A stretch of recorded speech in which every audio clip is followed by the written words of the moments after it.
Hello and welcome to Mitch Madness. This is episode 14 of the Barndominium series. I've been in a pretty bad weather slump, so there's not much to show in this episode, but I wanted to produce this one to try to keep current.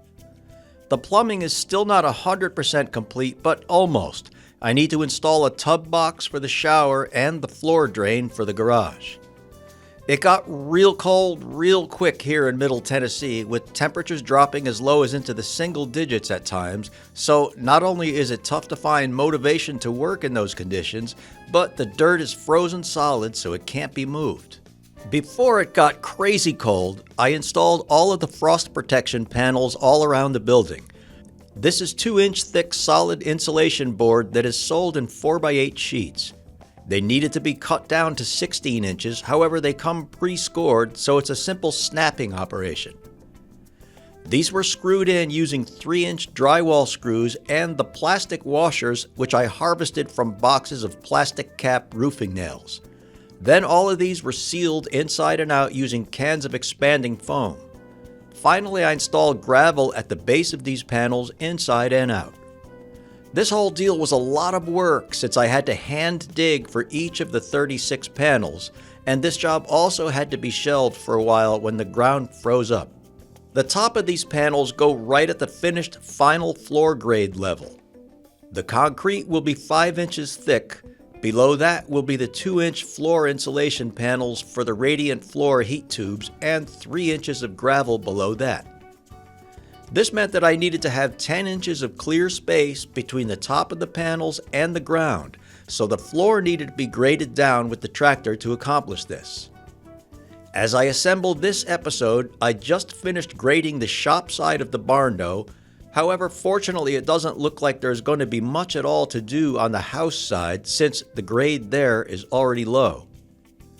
To accomplish this task, I made a jig for the laser level, which located the beam at the correct level that the floor needed to be at. I had to continue the grading process with the tractor a little at a time until the beam was able to reach clear to the opposite side. This job also had to be stopped periodically because of frozen ground. Meanwhile, lots of rain flooded the floor and created a huge mess. Much of the floor was either flooded or frozen for a long time. As the floor level dropped from the grading, the water level rose. There is a reason for the water intrusion, and I have some plans to solve the problem, however this will require its own future episode. Then we had the ice storm here in Middle Tennessee in February that most of you probably heard about.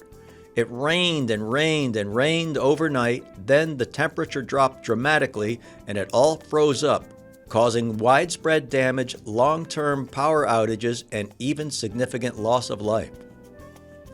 I stayed in the camper that night, and I thought it would be okay until about 8 a.m.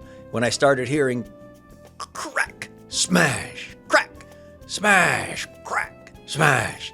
Then finally, boom, boom, out go the lights. I cleared what I needed to from the driveway, and I have no plans to do anything with the rest of this mess until it gets a lot warmer and a lot drier. I got hooked up with a tree guy who gave me 3 big loads of wood chips that I'm trying to use for mud control. I'll let you guys know how that worked out for me, but so far it looks pretty good. The next steps are to finish the floor grading, finish all of the underground plumbing and backfill the trenches. Then I can start to spread the gravel for the floor, which I'm real psyched about.